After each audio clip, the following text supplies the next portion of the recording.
बिस्मिल्लाहिर्रहमानिर्रहीम। अस्सलाम वालेकुम डियर स्टूडेंट्स, आपको computer science second year class में खुशामदीद कहते हैं। डियर स्टूडेंट्स, आज हम अपने इस टॉपिक में field with specifier in print F function के बारे में पढ़ेंगे। डियर स्टूडेंट्स, हम सबसे पहले अपना लेक्चर स्टार्ट करने से पहले हम रिव्यू कर लेते हैं। लास्ट लेक्चर में हमने प्रिंट एफ फंक्शन के बारे में बात की थी।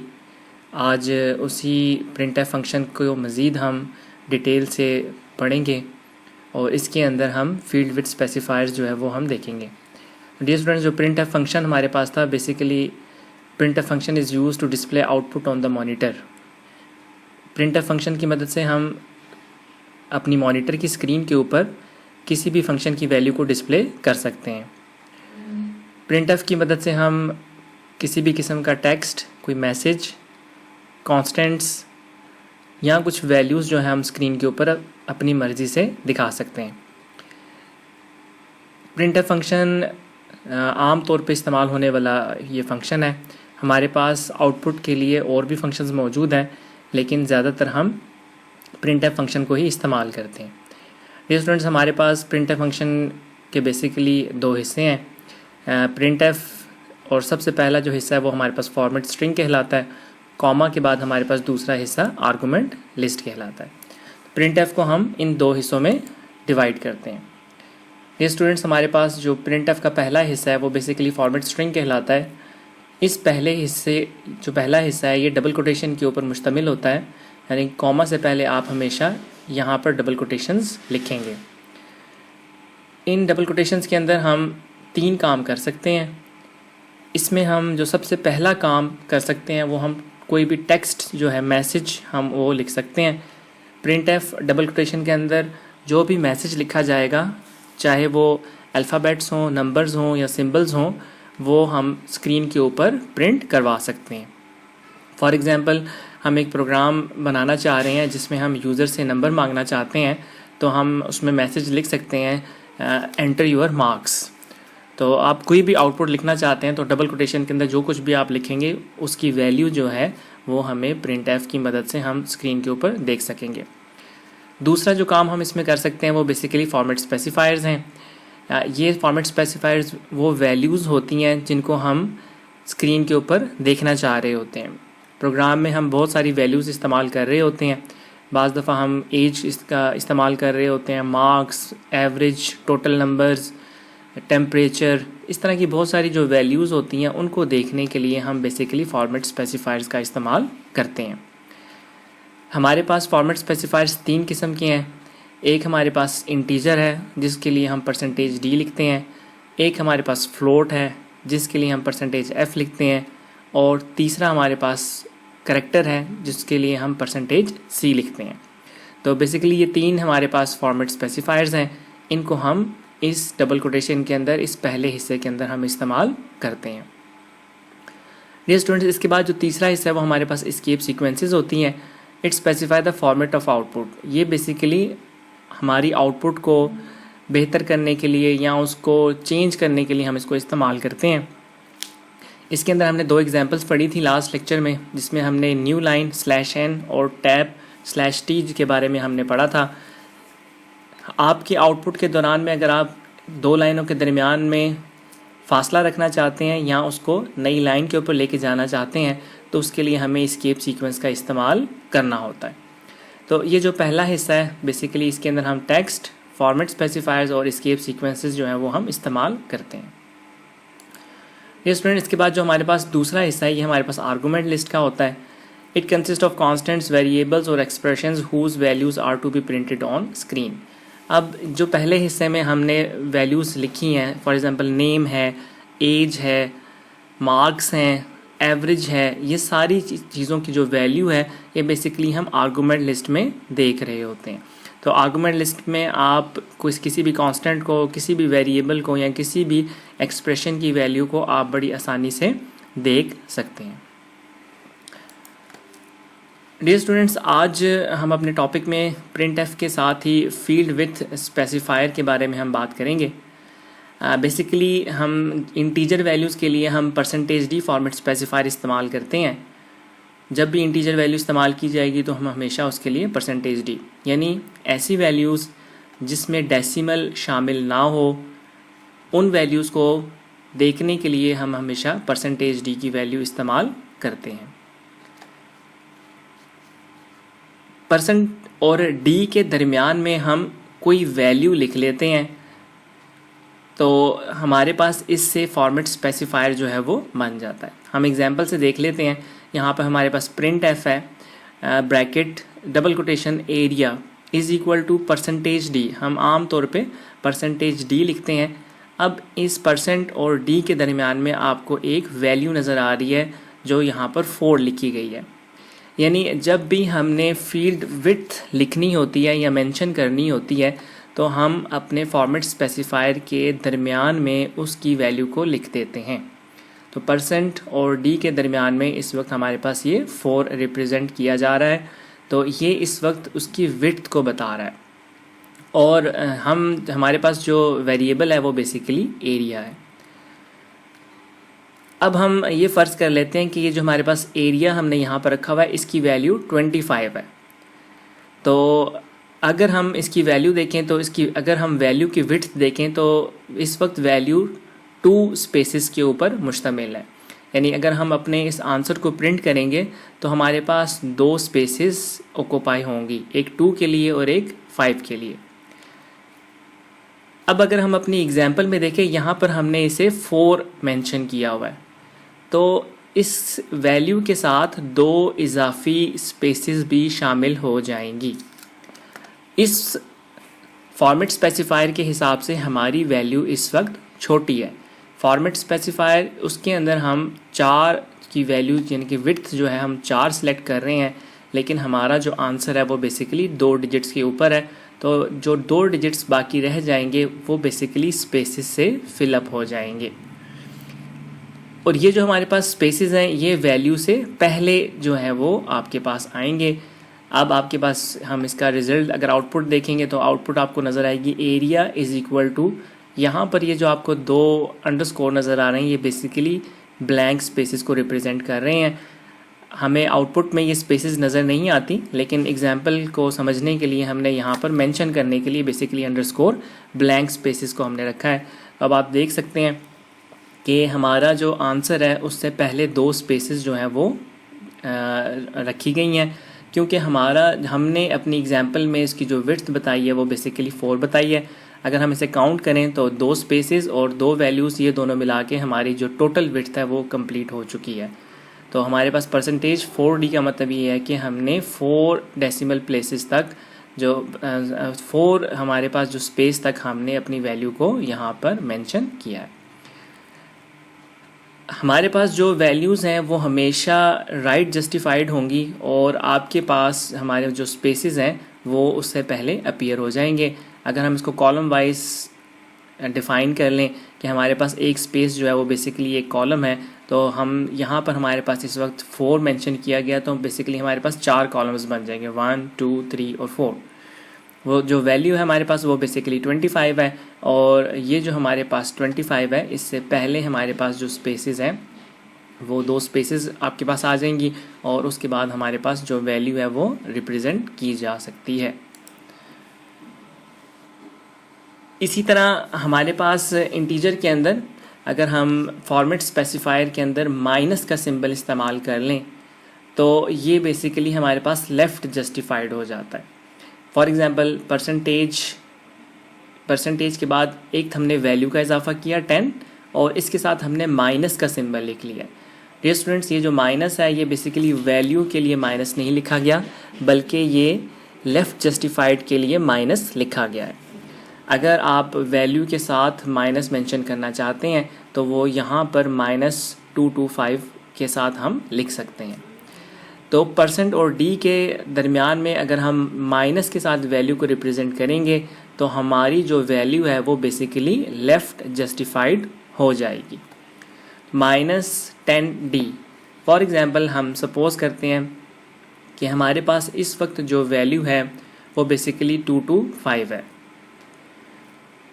और हमने जो टोटल स्पेस इस वक्त ऑक्यूपाई की है वो 10 विड्थ स्पेसेस हम यहाँ पर ऑक्यूपाई कर रहे हैं। तो हमारे पास जो नंबर है बेसिकली उसकी विड्थ 3 स्पेसेस है और जो हमने विड्थ सिलेक्ट की है वो इस वक्त 10 स्पेसेस है। तो जब हम इसका आउटपुट देखेंगे तो हमारे पास जो 7 स्पेसेस हैं वो इस वैल्यू के बाद आपको नज़र आ रहे होंगे। फॉर एग्ज़ाम्पल हम इसको इस टेबल से समझ लेते हैं कि इस वक्त हमारे पास प्रिंट एफ के लिए हमने 10 जो विड्थ हैं या स्पेसेस हैं हमने सेलेक्ट की हैं। तो कॉलम के अंदर हमें ये 10 स्पेसेस नज़र आ रही हैं जो कि ऑक्यूपाई की गई हैं इस वैल्यू को प्रिंट करने के लिए। एक्चुअल वैल्यू बेसिकली 225 है और हमने इस 10 के साथ माइनस रखा है। अब इसलिए ये वैल्यू हमारे पास लेफ़्ट जस्टिफाइड हो जाएगी। सबसे पहले ये वैल्यू आपको नज़र आएगी 225 और उसके बाद फिर हमारे पास जो बाकी जगह रह जाएगी वो बेसिकली स्पेसेस होंगी। अगर आप इसके बाद किसी और वैल्यू को प्रिंट करेंगे तो आपको यहाँ 7 स्पेसेस के बाद दूसरी वैल्यू यहाँ पर नज़र आएगी। तो जो टोटल विड्थ है इसके लिए 10 स्पेसेस की वो ऑक्यूपाई कर ली गई है।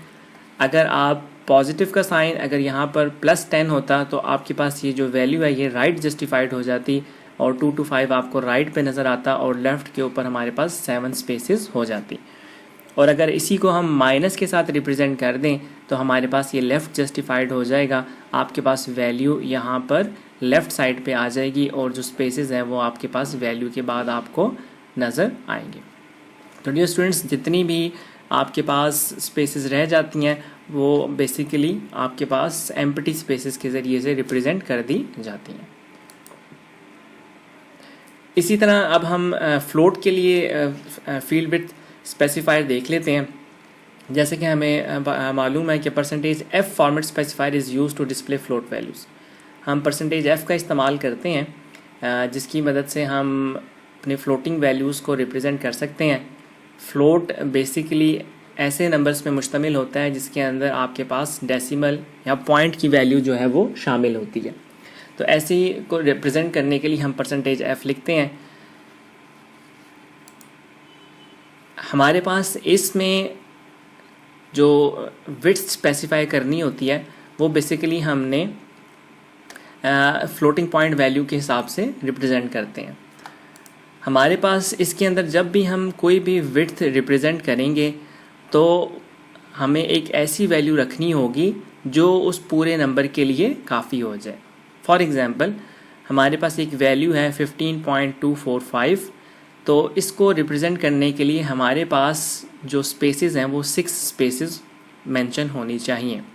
अब अगर हम इस वैल्यू को काउंट कर लें तो हमारे पास 1 2 3 4 5 6 पॉइंट भी जो है वो एक स्पेस जो है वो ऑक्यूपाई करता है। तो अगर हम इसकी टोटल विड्थ इस नंबर की चेक करें तो बेसिकली इस पूरे नंबर की जो टोटल विड्थ है वो 6 है। तो जब भी हम फॉर्मेट स्पेसिफायर के अंदर वैल्यू को फील्ड विड्थ के लिए रिप्रेजेंट करना चाहेंगे तो हमने वहाँ पर बेसिकली पूरी जो उसकी वैल्यू की विड्थ है वो हमें मेंशन करना होगी। इसी तरह अगर माइनस का सिंबल इसके साथ आ जाता है तो माइनस भी एक वैल्यू रिप्रेजेंट कर रहा होता है। अगर फॉर एग्जांपल ये -15.245 हो तो इसकी जो टोटल स्पेस हमें चाहिए होगी वो बेसिकली 7 होगी। एक हमारे पास स्पेस माइनस के लिए और एक स्पेस हमारे पास पॉइंट के लिए हमें दरकार होगी। डियर स्टूडेंट्स, हमारे पास फ्लोटिंग पॉइंट के लिए जो सिंटैक्स है वो बेसिकली %m.nf है।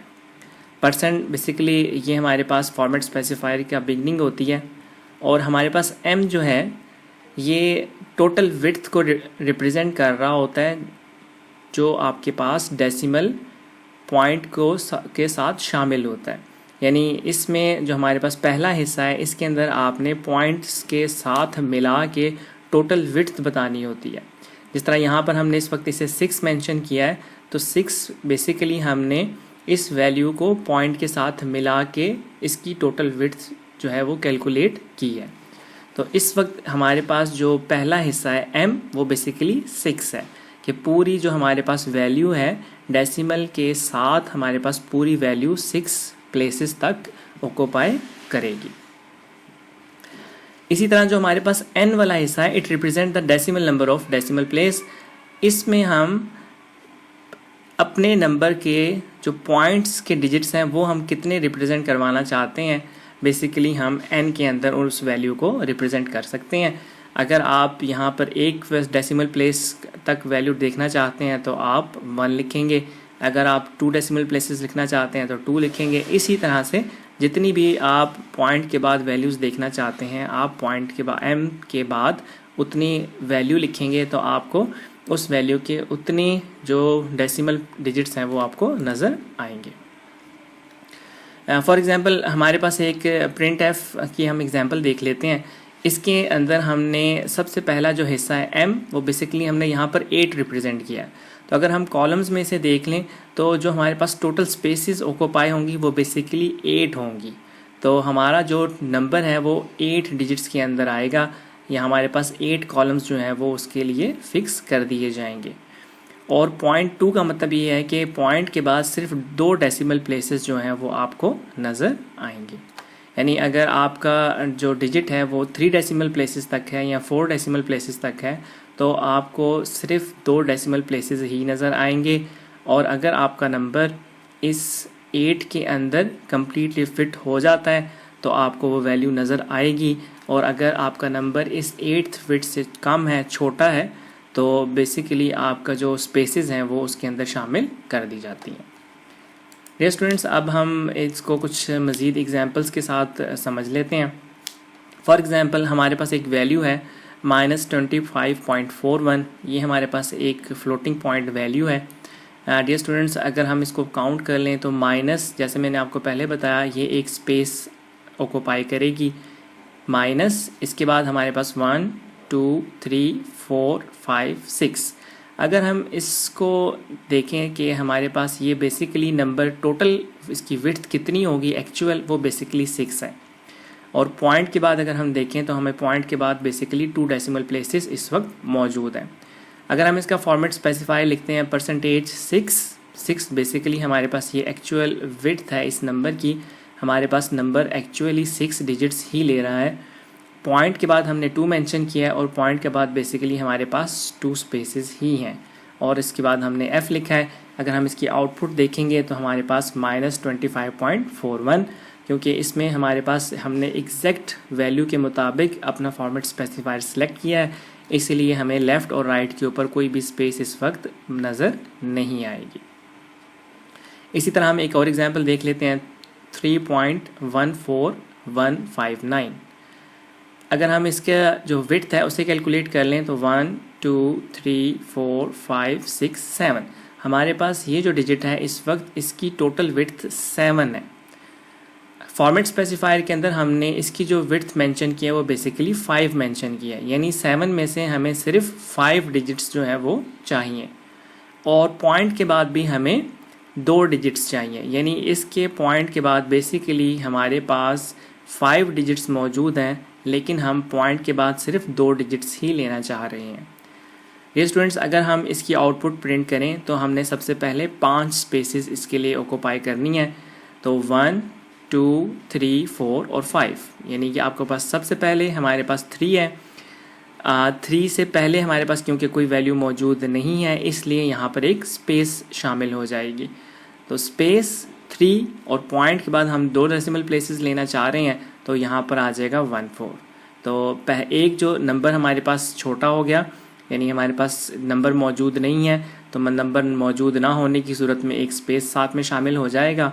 और हमारे पास जो पॉइंट के बाद 2 डिजिट्स हैं तो टोटल जो विड्थ बनी वो इस वक्त हमारे पास 5 डेसिमल प्लेसेस की बन गई है। इसी तरह यहाँ पर हमारे पास एक एग्जांपल है -0.007, और हम इसमें परसेंटेज देखिए, यहाँ पर हमने वैल्यू कोई भी असाइन नहीं की क्योंकि यहाँ पर हमारे पास वैल्यू नहीं है। अगर आपके पास कोई भी वैल्यू नहीं हो तो फ्लोट जो 0 होता है वो उस पॉइंट से पहले 0 को खुद ब खुद ऐड कर देता है। तो हम पॉइंट के बाद 3 डेसिमल प्लेसेस लेना चाह रहे हैं, और अगर हम इस वैल्यू को देखें तो पॉइंट के बाद बेसिकली हमारे पास 3 डेसिमल प्लेसेस ही हैं। तो जब हम वैल्यू को रिप्रेजेंट करेंगे तो माइनस भी खुद से आ जाएगा, और जो 0 है ये बाय डिफ़ॉल्ट हमारे पास परसेंटेज f जो है वो उसको ऐड करता है। तो -0 ये 2 हमारे पास स्पेसेस जो हैं ये ऑटोमेटिकली यहाँ पर ऐड हो जाएंगी, और पॉइंट के बाद हमारे पास जो 3 डेसिमल प्लेसेस हैं ये यहाँ पर आपको नज़र आ जाएंगे। इसी तरह 0.123 है, ये हमारे पास 4 डेसिमल प्लेसेस, इसकी विड्थ जो है 4 डेसिमल प्लेसेस तक है। हम इसमें पॉइंट के बाद हमारे पास 3 डेसिमल प्लेसेस हैं, हमने इसकी विड्थ जो है वो 6 बताई है, और इस वक्त हमारे पास जो नंबर की विड्थ है वो बेसिकली 4 है। और पॉइंट के बाद हम 2 डिजिट्स रखना चाहते हैं, तो हमारे पास शुरू में आपके पास जो है वो 2 जो स्पेसेस हैं वो आपके पास ऐड हो जाएंगी। तो अगर हम इसकी स्पेसेस गिने 1 2 3 4 5 6, तो 2 स्पेसेस और 0 जो है वो उसके साथ ऐड हो जाएगा। और पॉइंट के बाद हम अगर 2 डेसिमल प्लेसेस लेंगे तो बेसिकली 1 और 2 ये दोनों इसके साथ शामिल हो जाएंगे। इसी तरह -0.007, अगर हम इसको एग्जांपल लें, हम इसमें जो टोटल स्पेस चाह रहे हैं वो 4 है, और पॉइंट के बाद हम 2 डेसिमल प्लेसेस लेना चाहते हैं। तो आपके पास जो हमारे पास स्पेस जो बनेगी माइनस, ये बेसिकली एक स्पेस ऑक्यूपाई करता है, 0 बाय डिफ़ॉल्ट उसके साथ ऐड हो जाएगा, और यहाँ पर हमारे पास पॉइंट जो है वो शामिल होगा, और इसके बाद 0 और 1 हम उसको साथ में शामिल कर लेंगे। 7 जो है आपके पास वो बेसिकली 1 के अंदर कन्वर्ट हो जाएगा। इस तरह हम एक और एग्जांपल देख लेते हैं 0.6789, इसमें भी हमें 4 डेसिमल प्लेसेस चाहिए और पॉइंट के बाद 2, तो आपके पास 0 बाय डिफ़ॉल्ट ऐड हो जाएगा, पॉइंट आएगा, और पॉइंट के बाद हमारे पास 2 डेसिमल प्लेसेस 6 9 तक हमारे पास यहाँ पर आ जाएंगे। तो डियर स्टूडेंट, ये कुछ एग्जांपल्स थी जिसकी मदद से हमने जो अपने फ्लोटिंग पॉइंट की वैल्यूज़ हैं उसको हमने अच्छे तरीके से देखा। डियर स्टूडेंट्स, अब हम एक प्रोग्राम बनाएंगे। Write a program that display average marks using field width of 5 characters and precision of 2 characters. हमारे पास एक हम एवरेज मार्क्स बेसिकली हमारे पास यहाँ पर मौजूद हैं। हम इसके लिए जो फील्ड विड्थ है वो 5 कैरेक्टर्स रखेंगे, और जो पॉइंट्स के बाद है वो हम 2 डेसिमल प्लेसेस तक हम सेलेक्ट करेंगे। डियर स्टूडेंट्स, इस प्रोग्राम को हम बेसिकली कंपाइलर के ऊपर चला कर देखेंगे। इसके लिए आप टर्बो C++ का कंपाइलर जो है वो इस्तेमाल कर सकते हैं। इसके लिए टर्बो C++ के लिए भी मैं एक जो कैसे इसको इंस्टॉल कैसे करना है, इसको आपने कहाँ से लिंक आपने इसका कहाँ से लेना है, उसके लिए भी मैं एक वीडियो जो है वो बना दूंगा। अगर आपको आपके पास लिंक हो तो आप कमेंट में जो है वो बता दीजिएगा। इसके लिए भी मैं एक अलग से वीडियो बना लूँगा। तो डियर स्टूडेंट्स, अब हम यहाँ से अपनी स्क्रीन के ऊपर चलते हैं टर्बो C की, जहाँ से हम अपने प्रोग्राम को अपना जो जितने प्रोग्राम्स हैं उसको कंपाइलर की स्क्रीन के ऊपर स्टार्ट करेंगे। चलिए जी, अब हम अपना स्टार्ट करते हैं टर्बो C।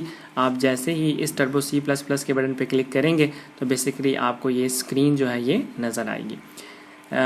टर्बो C++ के आपको अगर आप इंटरनेट से इसको सर्च करेंगे तो आपको इसके बहुत सारे वर्जन्स मिलेंगे।